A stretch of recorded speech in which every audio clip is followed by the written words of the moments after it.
वालेकुम नाज़रीन, आइए नज़र डालते हैं देश की राजधानी नई दिल्ली और उत्तर प्रदेश से कुछ खास खबरों पर।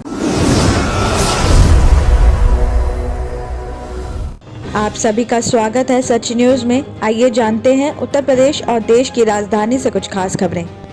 बीजेपी और सपा प्रत्याशी नामांकन के दौरान आचार संहिता का खूब उल्लंघन कर रहे हैं। पुलिस भी तमाशबीन बनी है तो सोशल मीडिया पर वीडियो या फिर लखनऊ तक मामला गूंजने पर ही कार्रवाई हुई है। 2 से 3 दिन पुराने वीडियो वायरल होने के बाद बीजेपी और सपा के 5 प्रत्याशियों पर पुलिस ने अलग अलग थानों में मुकदमे दर्ज किए हैं। आपको बता दें कि बीजेपी कैंट प्रत्याशी अमित अग्रवाल सदर बिलेश्वर नाथ मंदिर से पैदल यात्रा निकालते हुए कमिश्नरी की तरफ जा रहे थे और इस दौरान आचार संहिता की धज्जियां उड़ाने के साथ ही कोविड गाइडलाइन का पालन भी नहीं किया गया, तो जगह जगह डीजे बजाकर स्वागत किया जा रहा था।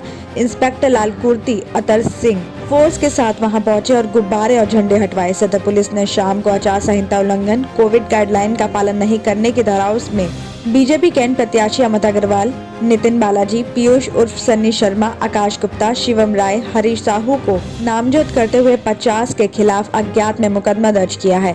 तो वहीं पुलिस ने बताया कि कमल दत्त शर्मा ने नामांकन के दौरान समर्थकों के साथ जुलूस निकाला और गाइडलाइन का पालन भी नहीं किया, और साथ ही सोमेंद्र तोमर अपने कार्यालय में समर्थकों के साथ मीटिंग भी कर रहे थे और इस दौरान कोविड की गाइडलाइंस का पालन भी नहीं किया गया।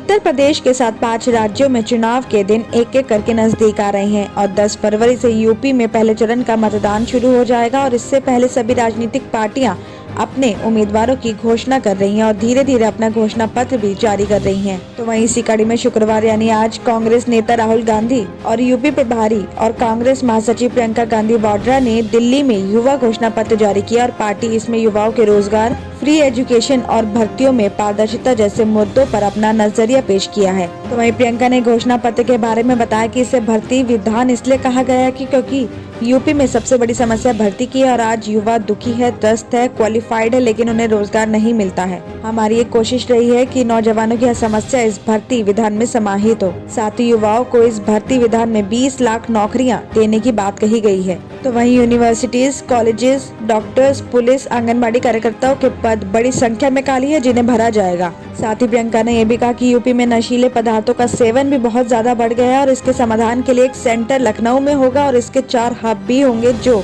काउंसलिंग की तरफ से युवाओं को नशे से दूर करेंगे। तो वहीं राहुल गांधी ने यह भी कहा है कि देश में एक बदलाव की जरूरत है जो उत्तर प्रदेश से ही शुरू हो सकती है। हिंदुस्तान को जो नरेंद्र मोदी ने विजन दिया था वो फेल हो गया है। हमारे युवा जो सबसे बड़ी शक्ति है उसे पीएम मोदी ने डेमोग्राफिक डिजास्टर में बदल दिया है। देश को जो विजन चाहिए वो कांग्रेस ही दे सकती है।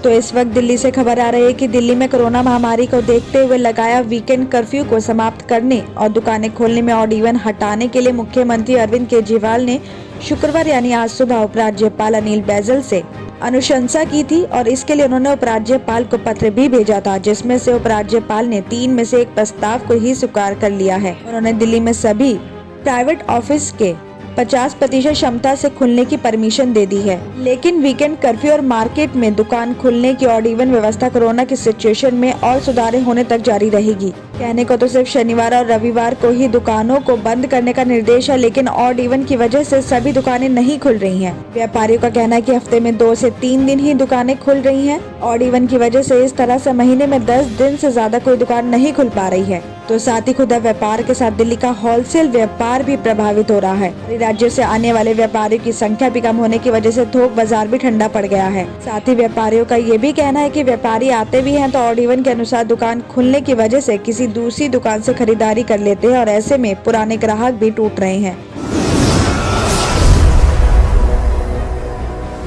राजधानी में पड़ रही कड़ाके की ठंड ने बीते 7 सालों में रिकॉर्ड बना दिया। सफदरजंग के साथ अलग अलग मानक केंद्रों पर 7 से 10 दिन तक सबसे लंबा सर्द दिन का दौर रिकॉर्ड किया गया है।